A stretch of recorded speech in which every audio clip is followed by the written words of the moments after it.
durante todo el tiempo que permanezcas en la sala y al salir intenta hacerlo de manera escalonada para evitar aglomeraciones. Si tienes tu móvil a mano, este es el momento de silenciarlo o ponerlo en modo avión. Gracias por tu colaboración y esperamos que disfrutes de esta experiencia en CASA SEAT.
Hello, welcome to the new session at CASA SEAT, a specialized of mobility.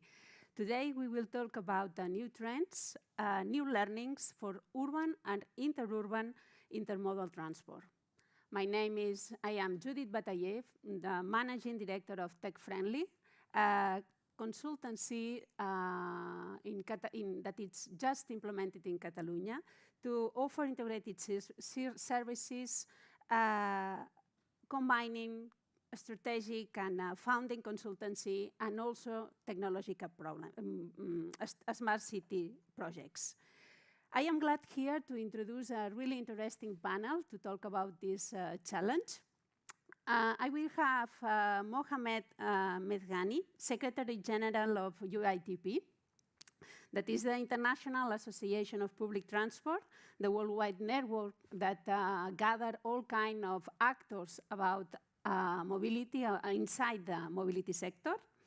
I have also Gerardo Lertxundi, that is the CEO of TIMB, the public transport in Barcelona, that we used to have more than 600 travelers in a year, combining all kinds of transports here. Oscar Chamat, that is the research and policy officer of Metropolis, the global network and major cities, metropolitan areas that I just knew that it was more than 140 metropolitan areas in the world, so big number. And also Maria Shavakidis, that is the CEO of this project that most of us know so well, that is the EIT Urban Mobility, that is an initiative of the European Institute of Innovation and Technology that is dedicated to understand the way we move and how to make cities more livable. So I think we have really an interesting panel, and I would like to start with Mohamed because they have been struggling with all the actors of mobility sector to understand how we can face this pandemic issue, how we can face this climate change that in this moment make us change behaviors, make us change the way we move, and also have the way we have to organize this transport. So please, Mohamed. Thank you, Judith, for the introduction, and good evening, all of you. First, I would like also to thank the organizers and CASA SEAT for inviting me to this event. One word about UITP before I start developing the lessons from the pandemic. So UITP, the International Association of Public Transport, it's a very old association. It's 136 years old with the headquarters in Brussels and gathers 1,800 members, companies like TMB, like AMB, I see here. So transport operators, transport authorities, supplying industry, also those who manufacture buses and trams and metros, etc., from 100 countries. And so our main mission is to advocate public transport and sustainable mobility and to develop and share knowledge about this field. So now I come back to your question. So this pandemic actually that started 18 months ago was impacted a lot public transport, and especially during the first weeks of the pandemic, we have seen a drop in the use of public transport. In some cities, it reached like 5 to 10% of what it was before the pandemic, and we have learned important lessons from the pandemic, and I would like to share 3 lessons. So the first one is that we have learned that public transport is essential, because you have seen in your cities, I'm sure, that everything closed or almost everything closed, but public transport remained open. So, and when the doors of the cities closed, the doors of public transport remained open for essential workers, for people who had no other choice to move, and we have seen also all these empty roads during the lockdown period, and how public transport was important, essential at that time to answer the demand for mobility. The second lesson is that we have learned that public transport is vulnerable. So when it was not prepared to face this kind of pandemic, we didn't have experience in the public transport sector to deal with this kind of pandemic. And so we have learned about disinfecting, about reinforcing cleaning, reinforcing ventilation, imposing physical distancing, having people wearing masks, etc. So all these are new issues in public transport. And the third lesson is that we have learned that public transport is undervalued not by the users, undervalued by the authorities. And in many countries, they stopped or they considered that public transport has to find the resources, its own resources, to continue operating despite the reduction of 90% of the ridership revenues.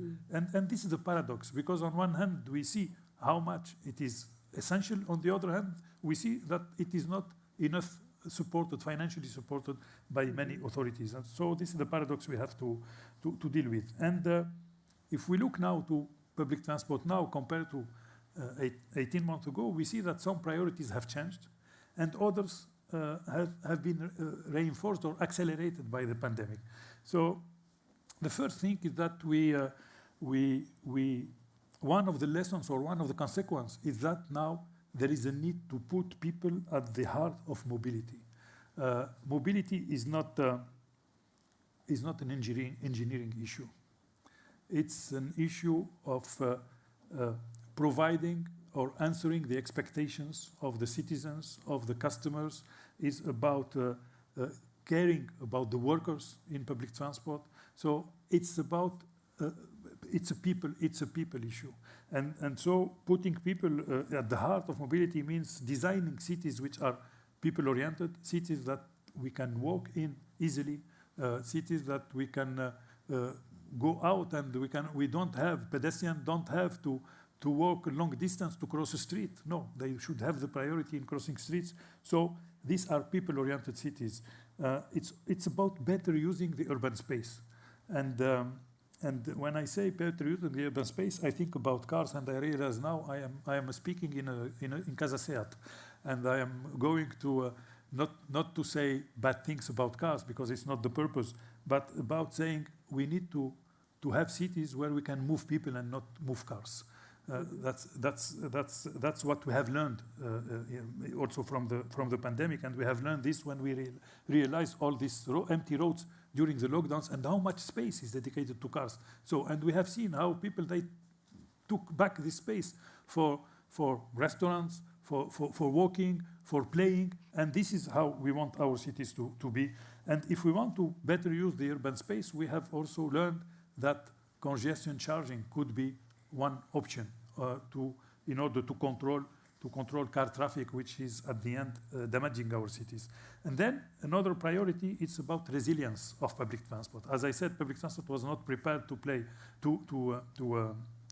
cope with this kind of pandemic. So we have to make sure public transport is resilient, that if it comes another time, this kind of pandemic, but also natural disasters, for example, that we have a resilient system that can cope with this kind of system of events. And when I say resilient, it's not just from a technical point of view or from the infrastructure point of view, of the rolling stock point of view. It's also from the governance point of view. And during this pandemic, we learned also to decide quickly, to implement quickly, and to progress quickly. So the flexibility we have learned is very important, and it should remain.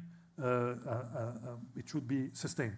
Then also another priority that was there before the pandemic, but it's now becoming more and more important, is about decarbonization, about decarbonizing mobility and not just public transport, about making sure that first, if it's not needed to travel, or if it's not essential to travel, then we should not travel, and should design our cities in a way that we can move on short distances and not cross the whole city to go from home to work. So mixed activities in our cities, etc.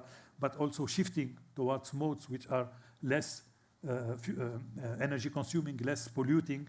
And if we cannot do that, then trying to improve the vehicles themselves, the technologies, having low emission or zero emission vehicles. So and two other lessons I would like to share with you, because they are important. First is to make the most out of digitalization. So digitalization offers opportunities to make operations more efficient, maintenance easier and less costly. Also to develop customer services to the customer, and tailor-made services, personalized services to the customers. And we have seen all these apps that has emerged during the pandemic. And so the personalization of services are very important. And then the last trend, or the last priority, which is important, is about redefining public transport. Now we see this multiplicity of modes. We have mass transit, of course, and mass transit is and should remain the backbone of public transport in the cities. But we see on-demand transport, flexible transport modes, ride-hailing, scooter sharing, bike sharing, etc. And we have the opportunity to tailor-made the public transport system in a way that we use the right mode at the right place, at the right time of the day or the day of the week, according to our needs. And this is something that is important. So enlarging the scope of public transport in a way that we can have public transport or offer mobility not just from station to station, but from door to door. And we all know, before we start moving, I'm finishing, sorry. Before we start moving, the decision is taken before we leave our place. So the moment of truth is there. And we have to make sure that we offer the possibilities that when we decide, when we have to take the decision, we know that we can organize it from our door and not from the station. And I will stop here for the moment. Yeah, because I think that it's you tackle different nice points that I would like that Gerardo explain to us. If some of them you talk about people-centric, how we can make mobility more centric, how we can change the way we organize the mobility, the systems, the urbanism. We talk about also how resilient have to be public transport, and I would like that because we have a business case here in Barcelona with Gerardo. Please, if you can share with us how many of these policies or advocacies you put in place. Okay, thank you, Judith, for your words, and thanks to the organization of CASA for inviting me to this interesting meeting. To answer your question, first I would like to put in context the actual situation in the public transport in Barcelona. TMB is the most important public transport and mobility operator not only in Catalonia, also in Spain, with more than 2 million daily trips every day in 2019. Before the crisis, we were increasing every day the public transport use, but suddenly with the arrival of COVID, all our our users, like all the society, has been hugely affected, obviously. In April 2020, we lost 90% of our users. 90, not 19. And this has caused an important impact to our revenues and in the revenues all of the public transport operator in the world. And has also affected very much to the confidence of the people of using the public transport. Obviously, now we need to regain both the customers and the confidence. The current situation today is that we have increased the use of public transport over the last month by more than 30% of the users comparing with the last year. And now we have recovered more than 70% of the users that we had before the crisis. And it's also important to know that today the public transport is the #1 choice because the number of users of public transport is more than the users of private cars or private vehicles in the city. I think this is important to know. And we have changed what you did? What did you did to? Yes. What are we doing? First of all, I think that we have to talk about that we need to be courageous, very, very intensive in the challenge to get people back. What we're doing is safety, cleaning, security. Safety and security is key, really, to regain the people. In buses, in trains, cleaning and optimizing airflow. Both are very, very important. Also increasing services in rush hours to prevent. Insisting on safe distance between passengers and the compulsory use of masks for the security. This has been very important. And also we are preparing big investments for the future, for more public transport, with more trains, with new metro station, increasing efficiency with new buses. Tomorrow we will open a new bus lines. And to achieve these goals, the technology is essential also. It's very, very important.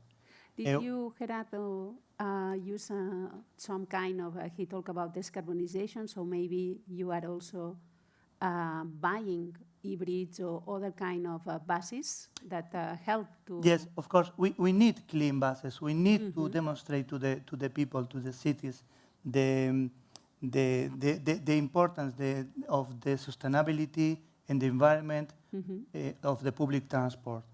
And also, we need to gain accessibility for everybody, to including, we have prepared apps, new trends for visually impaired people or handicapped people to facilitate the use of the public transport. Also, we are preparing a new buses system on demand for different parts of the city that they hadn't until now. They weren't very well connected to the city, and we are preparing. We are buying more than 500 buses in the next 4 years, ecological buses, to do an important effort for the environment. Barcelona, the area metropolitana of Barcelona, has implemented also the low emissions zone that is sure that will increase the use of the public transport. And we need to integrate also in our offer, not only the public transport, but also, as Mohamed has said, other personal systems like bicycles, like shared mobility, but always considering the public transport as the center of the mobility, because the public transport has the most capacity of all the modes to move the people around our cities in our metropolitan area. But Gerardo, you say something really important, because in fact you are changing the network also, including trying to be more efficient. So, because if you are changing lines in transport on demand instead of regular lines, so that could be interesting also in terms of find this sustainability of the network and also try other services more aligned what the citizen can need. Yes, I think that we need to be closer to the customers and to propose them, to give them the best option to travel using the public transport. Perfect. Sometimes it's with big metros, with big trains, and other times it's with smaller buses, adapting every time to the needs of the people. That's nice. And what about digitalization? Do you, a part of these apps that you are putting in place, you are thinking on other kind of projects? Yes, digitalization, as Mohamed has said, is very, very important for us in different aspects. We see in TMB, we see digitalization in different areas. In customer area, it's very, very important with apps that give more information, better information of traveling, of the user, of the capacity, or the occupancy of the vehicles. This is a very important step, and we are doing that. It's like a step to the mobility as a service project. This is very important, but not only with the customers. It's very important digitalization also in operations.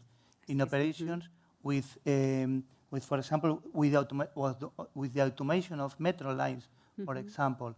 With that, we have been able of giving better solution, better occupancy, better optimization of use of energy, and it's very important, in operation.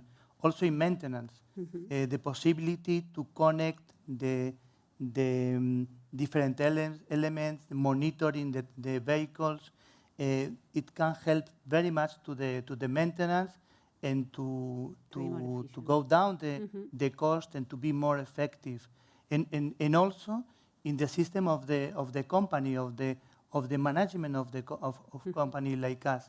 The digitalization is very important to include different systems, accountability, warehouse, different aspects of the company. So you are going through all the company, digitalizing all the service. I think this is very, very, very, very important.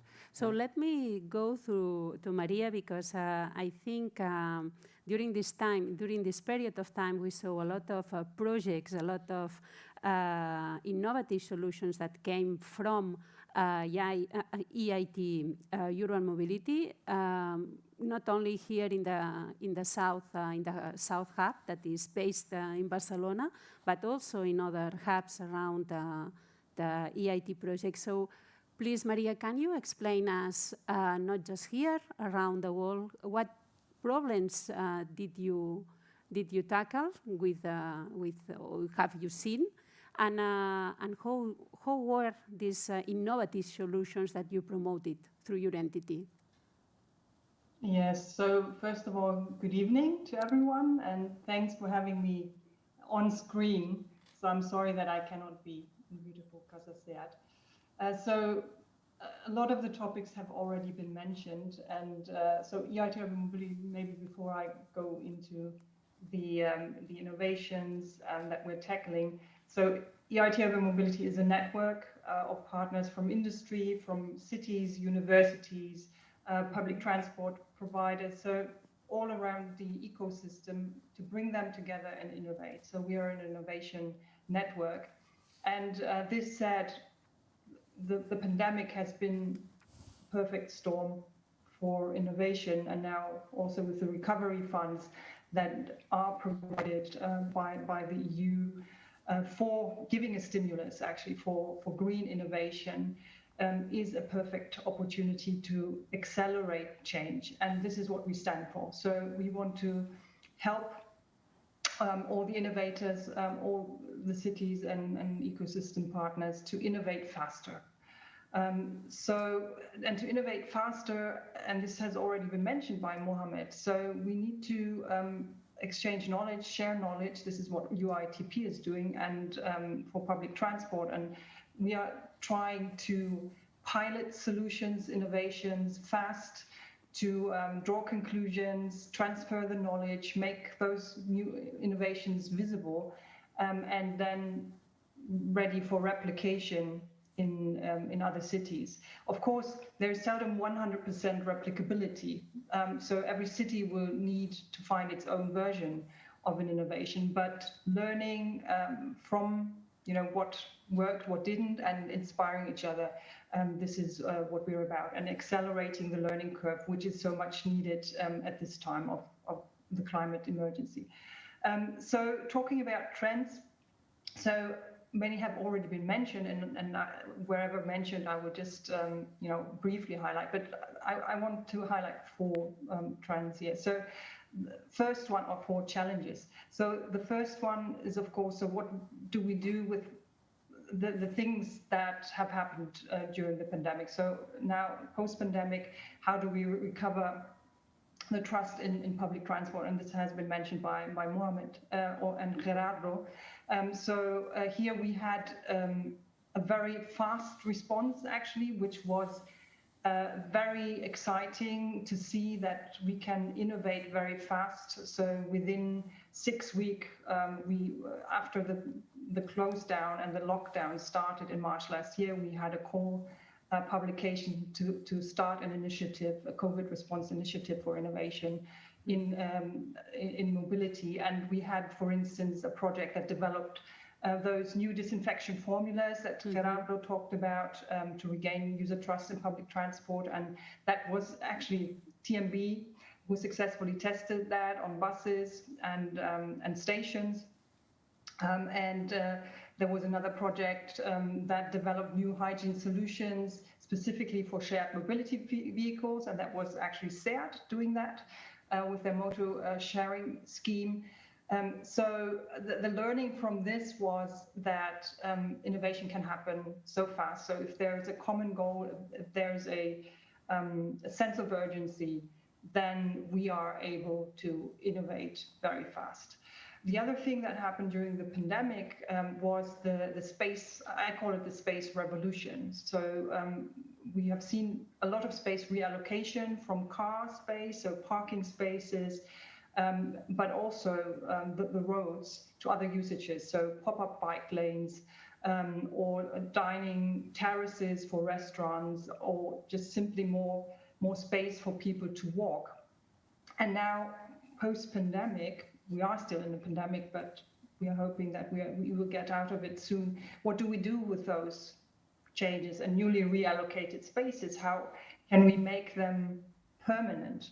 Or cities have to decide actually whether they want to make them permanent or not. And there's a debate about that, those temporary spaces going on. So here it is really important that we don't dismantle all of those newly gained spaces for sustainable usages of the public space, but actually make them permanent. And what we see is that many cities actually do that. So they take this opportunity. You see that parking space, where parking was before, you see now bicycle racks, or the dining terraces actually were expanded or extended in time. So we don't know exactly how it will look like, let's say 1 year from now. But I think cities will take this opportunity because there has been an adoption by the users. They've seen their neighborhoods actually flourish with more space for people to spend time, to sit, to enjoy the public space. In fact, yes, I wanted to tell you that, for example, that we have in this moment this new generation, next generation founding projects that everybody is running to go through. And one thing in mobility, they are focused on create these low emissions areas that I guess that is more about try to keep these areas that they are talking about. So maybe it's also a way, and for example, I know in our consultancy that we are more than 15, that people is really trying to do that. So what before I want to talk something, to talk a little bit also with Oscar with something really important that is we are all of us talking about. But before about this next generation funds, all these European funds that are put in place, how they will impact in your institution? You are really also a European project, so how it is impacting in yours?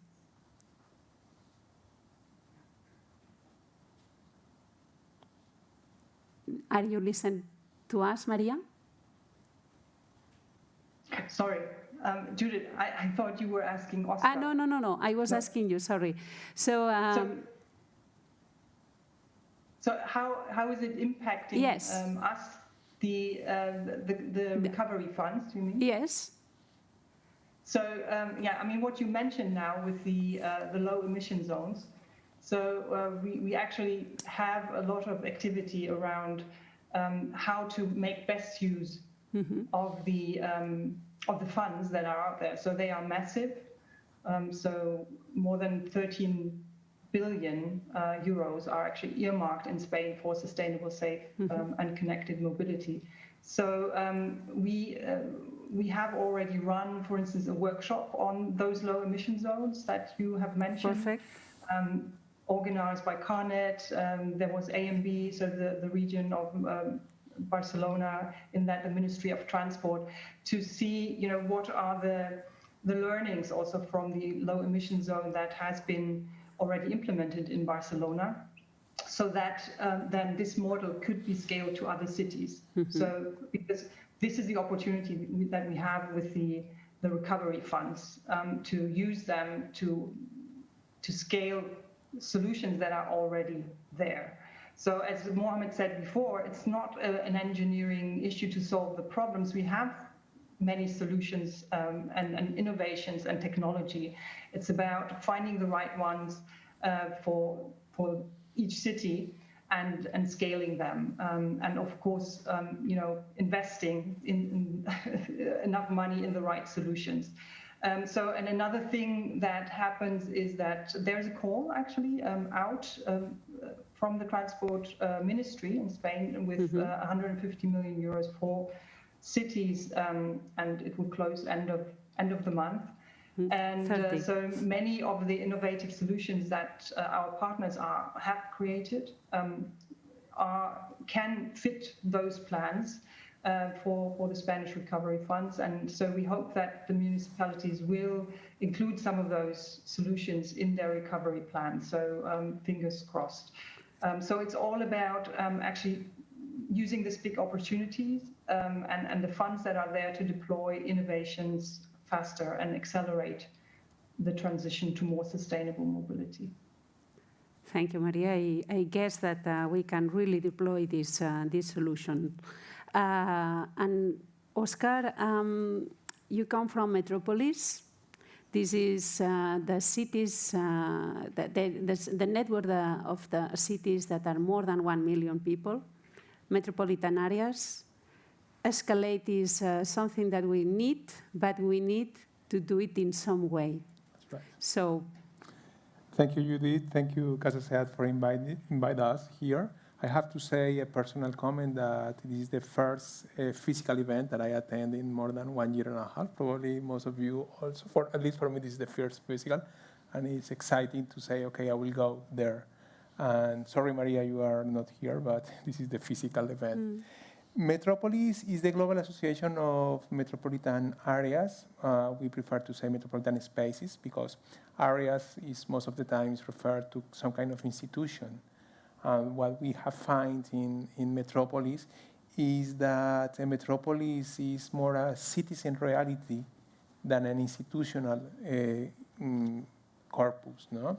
So the reality is that many cities in Europe, they are working like a metropolitan area.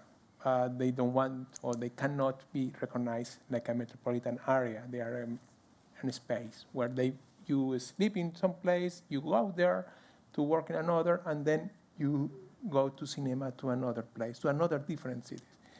All this together is what we understand like a metropolitan space, a place that is that is structured most of the time by the transportation, by mobility, how you move in an urban space.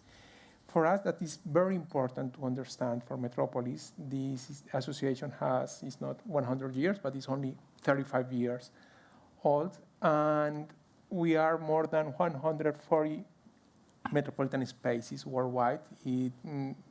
More or less, the population in those cities is 600 million people living in those cities. That give us an opportunity and different insights of what is happening in cities. And from this pandemic, we understand that the metropolis plays a crucial role in changing and helping and fostering the solutions for the climate emergency that we are living right now. You can open any newspaper and you will find the worst anything in history is happening here. I mean, that's the reality. And the metropolitan scale is critical to understand this phenomena and to try to give some kind of the solution for this. Why we think this? Because we think that the metropolitan reality, it's like the innovation helix that it was very famous in some time.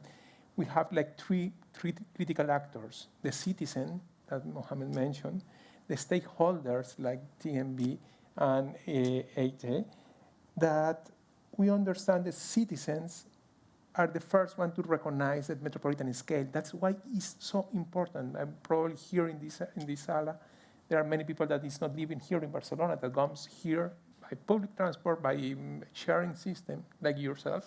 You are moving outside from Barcelona. And the reality is in Barcelona, please correct me, I think that is 30% of the cars that is moving in Barcelona are not from here, from Barcelona. That make us, I don't know, something like that is the number that I have on my mind, but it's very similar, it's a number that is very similar worldwide. So this is very important for the citizen. The citizen is the first one to understand this. The second, the stakeholders. The metropolitan scale is critical and it's very interesting to understand that the metropolitan scale, it helps us to create an economy of scales that is mainly related to talent. That is the most important. We are all talking about how can we go closer to the customer, to the people, and the people that the city and the metropolitan is a place where a lot of talent is concentrated. And it's good for business, it's good for public, it's good for the climate to have so many talent concentrated. Third point, the public arena. That's why Metropolis, we work especially, that is the local and regional governance.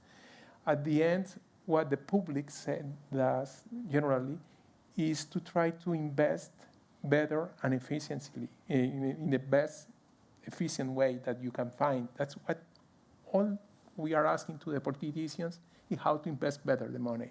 And the metropolitan scale give us an opportunity to invest €1 and get at least €1 in revenues, at least. That's the best idea.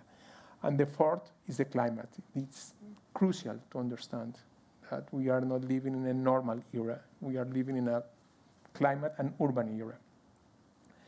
I want to focus this because when I entered to work in Metropolis, they asked me, what is a metropolis for you? And it's very difficult to explain. What is exactly a metropolis?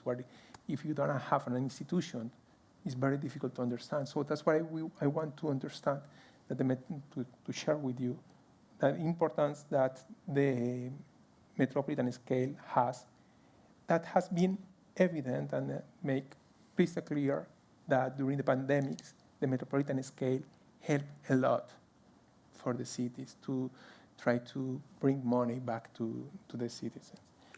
So what you did to help cities to go through this focus and tunnel, I have to solve the problems of my city, I have to solve the problem of the metropolitan area or the territory, or internationally or a global scale as what happened now. That's very interesting because one thing that we realized that it was very important for us is that the first thing that the cities wanted to do worldwide was to share experience. And we create a platform that is called Cities for Global Health that we invite to the cities to say, okay, what are you doing to solve your problems? And we have 10 categories. One of them is mobility. And they generously, they share 600 initiatives from 100 cities, 38 countries, sharing. So we collect all this information and we detect some critical issues that are critical for the cities. One thing that for us was checking was that 40% of the movements in cities, that is a global scale statistic, are care related.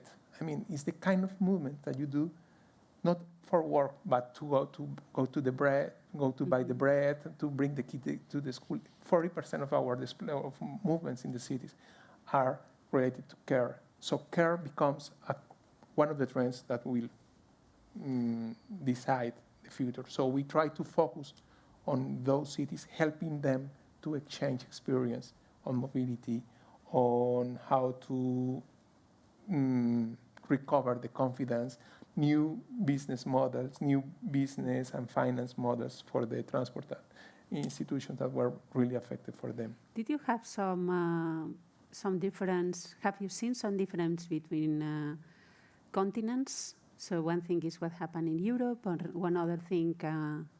Absolutely. It's very interesting. It's not the same to compare Europe, for example, and Latin America, that I know better also. Is something very simple with mobility. The informal mobility in Latin America is amazingly huge. How the people is moving there, the business that are behind this is very difficult. So from the perspective of the local government, how can we manage this? How can we improve this system? In Europe, we have BlaBlaCar, we have a lot of sharing activities. We have TMB that is another sector. We have sharing. But it's interesting how everything is moving in one direction. No? You can see something very revolutionary that in Bogota, the ciclovías, they close one day. Every Sunday, since 30 years ago, they close one street, one big street there for the people. And now all the cities, many cities, not all, many cities here in Europe are moving exactly the same than there. So we are moving from one side to another. And I like to think that institutions like UETP, like Metropolis, is helping to try to facilitate the connecting the dots between them. Okay, so that's good to know. We do that in Barcelona, that we close one Via Laietana, that is the, if I don't know if it's still there, but it's one of the streets that we used to close, imitating this project. Coming back to something that Maria raised, it was this how we found, so we can share a lot of knowledge, we can have advocacy to help to put in place some projects, but at the end we need funding. Europe, if we come back to Europe, again we talk about the funds that Europe has put in place. So how do you think that at metropolitan level we can organize projects that can be a solution for a metropolitan area? Because since now all the projects I am seeing is really focused, is one city is promoting, is presenting their projects to a tender, if I can say like that. So how we can do it, how we can do the governance to make it a metropolitan project? I would like to have the final answers for this, but probably the most effective way is the most difficult, that is that the cities recognize when they don't know how to do it. To share some questions between them, to share some visions of the territory, that to understand that we are living in a hyper-connected world, that everything affects everything. So I will say that it's a little bit of humbling to say, okay, I cannot do that, but I need you. I'm sorry, but I need you. Sometimes it's easier when you have a metropolitan institution or not. It's easier when you are part of a global association or not. But being humble, I think that is one of the lessons that we all together, like a person, we learn from the pandemics. No? Okay, so I will ask a last question to Maria and you, according what you have just said. In all the initiatives that you have seen, you really think that only when it was you don't know something that I know, it's the only way that we put together and make a solution and provoke and invent something for that benefit a metropolitan area? Only in these cases? I think every city or every entity knows things but don't know other things. So anyone can learn. There is no city or no metropolitan area or country that knows everything. So they know some things and they have to learn from others. And what we have seen during this crisis is that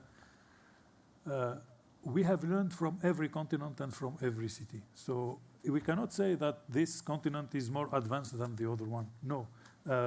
When this crisis started in Asia, of course, they had to decide before others. And we have learned from them the first weeks or months. And then we have seen a lot of solutions starting to pop up in Europe, and then in the USA, and then in Latin America, etc.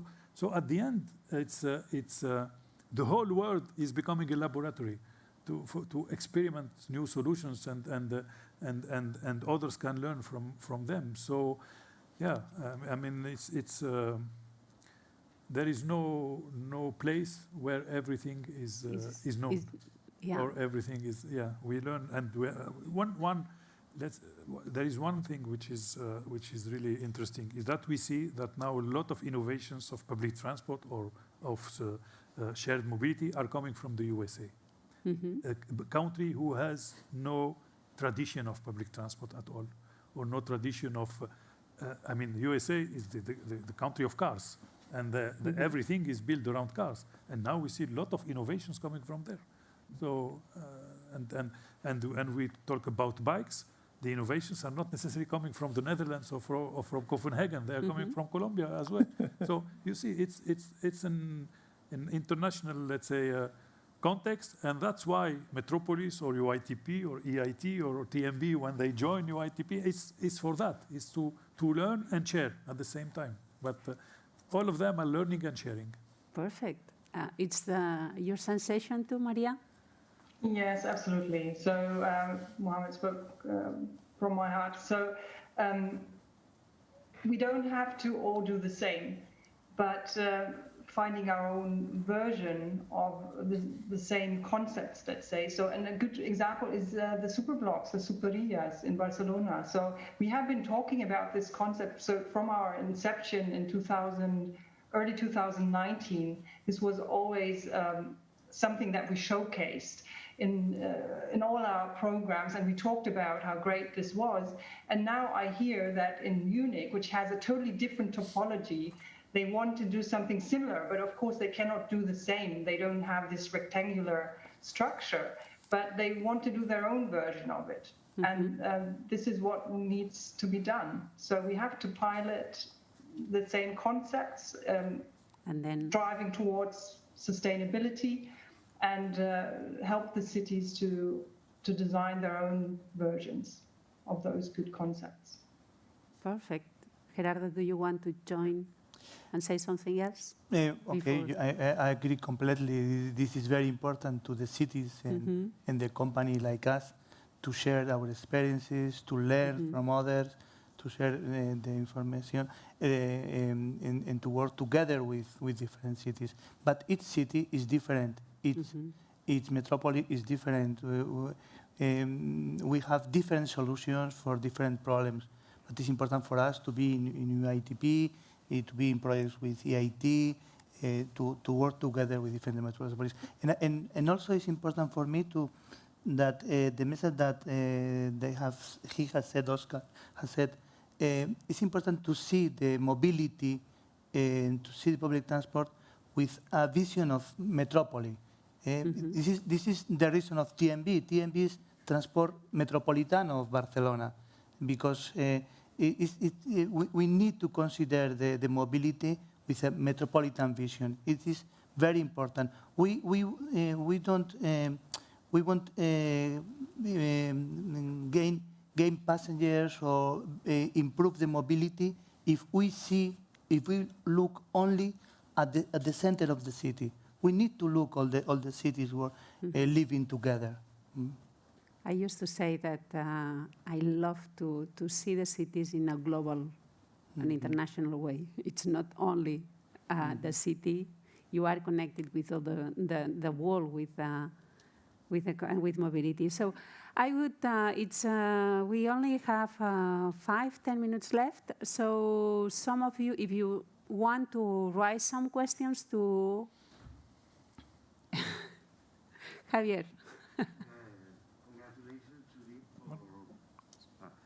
Congratulations, Judith, for organization, and thank you for your ideas. I believe we have a big opportunity and a big challenge in metropolitan areas. If we assume that telework takes a percentage of the times you enter the city for work, no?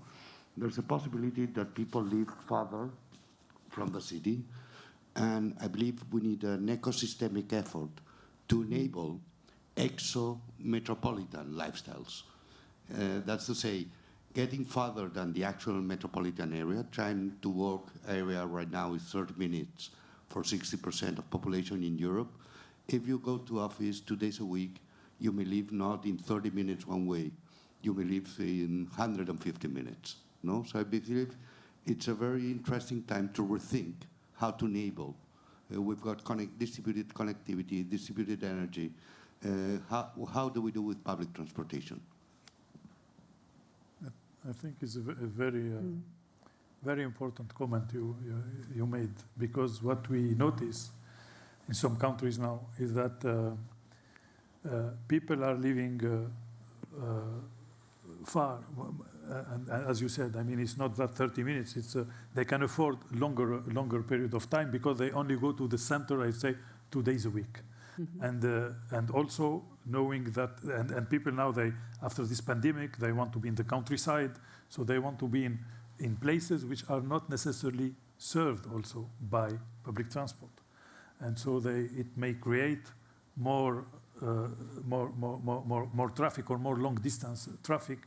And if we want to serve all these low density areas by public transport, it will cost a lot of money.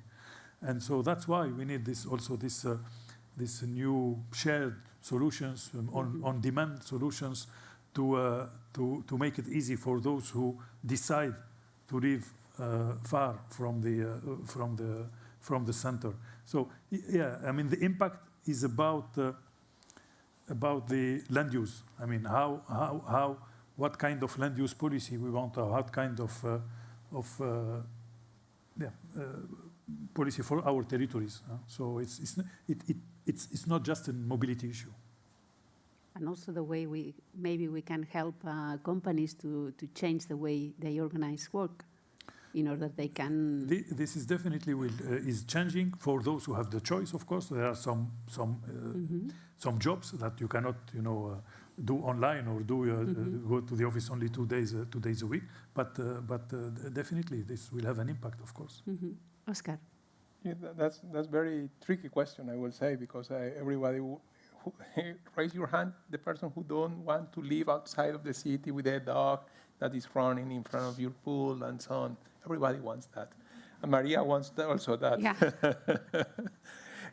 No, I don't want that. I love the cities. I love the density of the cities, the life, the efficiency of the city.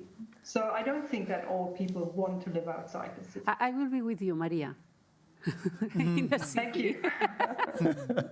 I would like to say, thank you for joining that, because this is the first time that someone say, okay, I want to stay in the city because the city has a lot of things.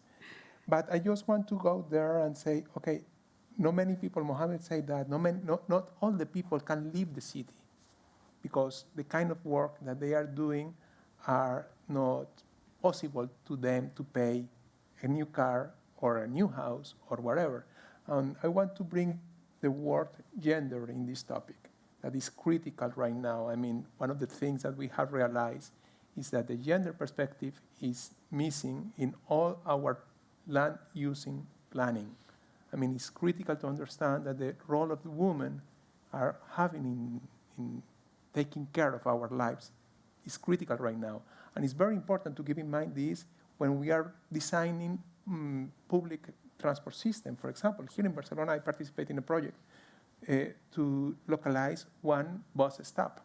Where do we have this bus stop?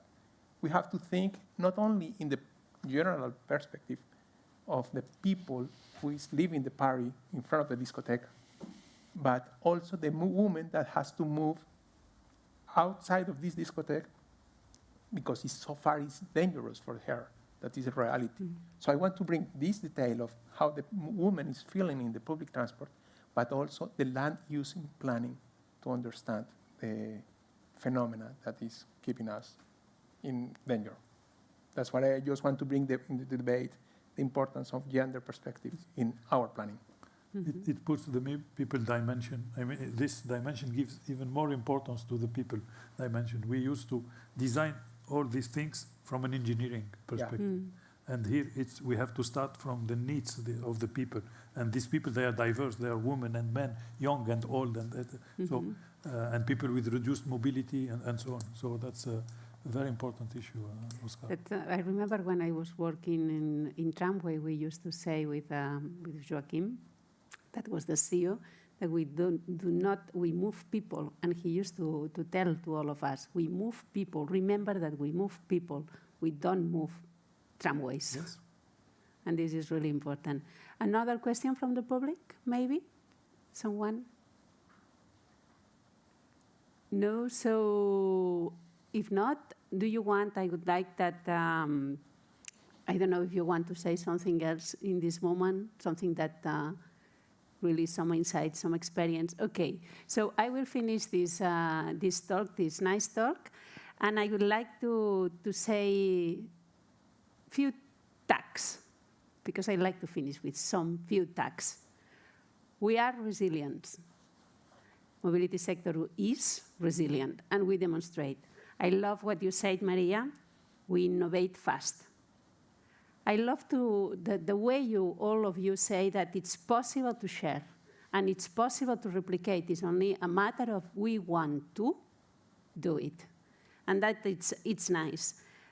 And of course, we have to adapt all this innovation to be more efficient and to rethink, as he said, and he demonstrates also how we have to rethink the way since now we were dealing and organizing and putting in place our mobility. The mobility is different, you say, in some moments.